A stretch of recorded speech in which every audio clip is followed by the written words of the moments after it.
Also Frankenstein steht hinter allem. Hallo und herzlich willkommen zu Frankensteins Kaiju-Kunde. Bei uns kommt es auf die Größe an. Leider konnten wir aufgrund von Urheberrechtsansprüchen die Review und die Entstehung des Films Gamera gegen Barugon, Frankensteins Drache aus dem Dschungel, nicht hochladen. Wenn ihr also dieses Video euch gerade anschauen könnt, dann ist diesmal alles gut gegangen. Und wenn es sich ermöglicht, schieben wir die anderen zwei Beiträge einfach nach. Aber nun zum Inhalt dieses Videos. Als ich die Kaiju-Kunde zum Film Gamera vs. Barugon ausgearbeitet habe, ist mir eine interessante Was-wäre-wenn-Frage eingefallen. Und zwar lautet diese Frage: Was wäre, wenn der nachfolgende dritte Teil und die gesamte Gamera-Showa-Reihe den ernsten Stil von Gamera vs. Barugon fortgeführt hätte? Würde auch Tohos Godzilla-Showa-Reihe anders verlaufen sein? Na gut, wie ihr seht, sind es zwei Fragen. Aber ein durchaus sehr diskutabler Standpunkt. Fangen wir einmal an. Die Godzilla-Reihe begann 1954 sehr ernst und war dabei ab 1964 mit Frankensteins Monster im Kampf gegen Ghidorah sich auf die Ansprüche von Kindern und deren Familien zu orientieren. Sein Nachfolger Befehl aus dem Dunkel hatte zwar eine ernstzunehmende Geschichte, doch die Kämpfe der Kaiju sind immer noch sehr lebhaft, jedoch nicht mehr ganz so infantil wie im Vorgänger. Der erste Gamera-Film erschien wenige Wochen vor Befehl aus dem Dunkel. Die Riesenschildkröte war auch hier als Gegner der Menschheit dargestellt, beziehungsweise ein Gegner von Erwachsenen. Denn Gamera rettete den kleinen Jungen Ichiro, der von einem Leuchtturm fällt. Den ganzen Film ist er auch der Sprecher für Gamera. Im Nachfolger Gamera vs. Barugon erkennt man davon überhaupt nichts mehr. Wäre der ernsthafte Stil dieses Films im Nachfolger und weiter darüber hinaus in der Gamera-Showa-Reihe fortgeführt worden, hätte sich auch der Verlauf der Godzilla-Showa-Ära geändert? Höchstwahrscheinlich ja, und das wollen wir uns nun einmal näher angucken. Ein mit Sicherheit sehr kontroverses Thema, aber nun geht's los.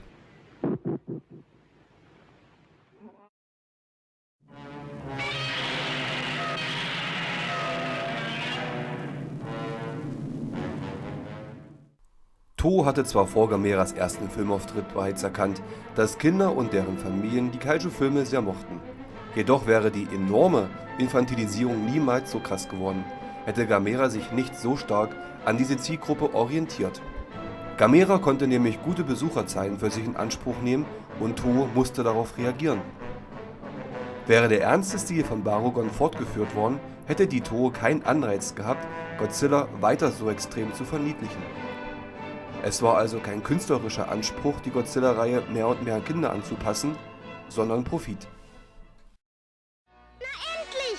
Godzilla ist da! Godzilla!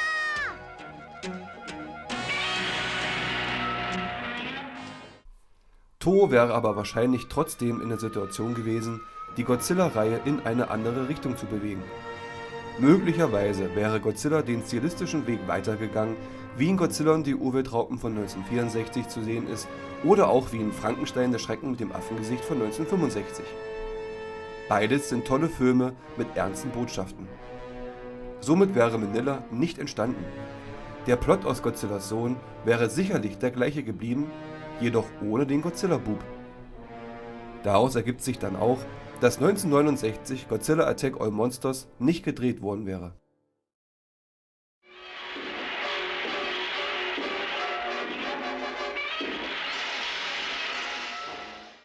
Alles baut aufeinander auf.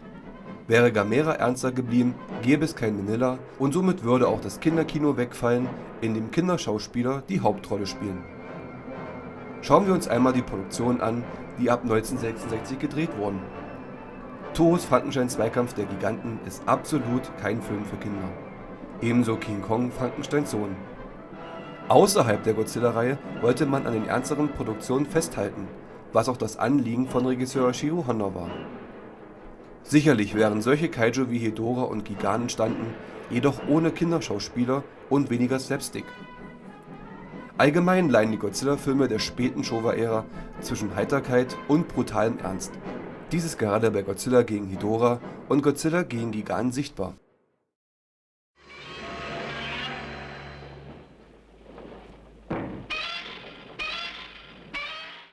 Dass die Godzilla-Reihe 1975 eingestellt wurde, hatte ja nicht nur etwas mit der Anpassung an das Kinderkino zu tun. Viele weitere Aspekte führten dazu, dass die Reihe beendet wurde. Auch war das Publikum von Kaiju-Filmen aller Art vorerst übersättigt. Da aber relativ früh nach dem Ende der Showa-Ära über ein Reboot von Godzilla nachgedacht wurde, wäre es gut möglich gewesen, dass die Heisei-Ära vielleicht schon Ende der 70er Jahre begonnen hätte, wie es ja auch einmal gedacht war. 1979 war nämlich Godzillas 25. Geburtstag.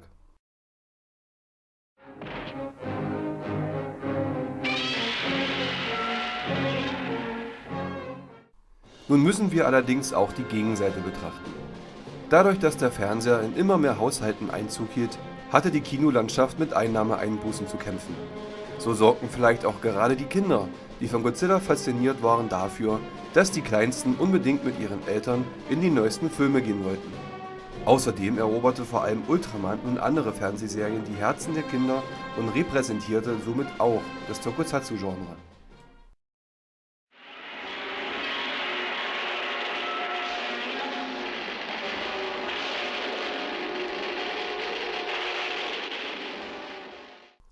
Ein ernsthafter Gamera hätte den ernsthaften Godzilla stabilisiert. Auch Gameras Entwicklung innerhalb der Showa-Ära wäre ein sehr interessanter Punkt, über den man sprechen kann. Die starke Ausrichtung des Genres auf Kinder Ende der 60er bis Mitte der 70er Jahre wäre vermutlich deutlich schwächer geworden oder gar nicht entstanden. Somit ist Gamera vs. Barugon der Scheitelpunkt im Kaiju-Eiga. Wir alle kennen die weitere Entwicklung des Genres. Für sehr viele Zuschauer repräsentieren gerade diese Filme einen Teil ihrer Kindheit. Und so schlecht, wie man von sogenannten Experten und Kritikern hört, sind sie wirklich nicht. Die späte Phase der Showa-Ära hat für mich auch seine Stärken. Ich finde einige dieser Werke richtig gut gemacht, aber eine andere Entwicklung wie hier besprochen, wäre sicherlich auch cool geworden. Nichtsdestotrotz gehören diese Filme zur Geschichte des Kaiju-Eiga und haben somit auch tolle Entwicklungen in Gang gebracht. Ohne die Showa-Ära Godzillas, wie sie nun mal war, wäre auch nie die Godzilla-Heisei-Ära produziert worden. Das gleiche gilt für Gamera. Wieder mal ist zu erkennen, wie interessant dieses Genre sein kann. Was sagt ihr zu diesem Was-wäre-wenn-Szenario? Wir hoffen, das Video hat euch gefallen. Bis dann! Es war Frankenstein.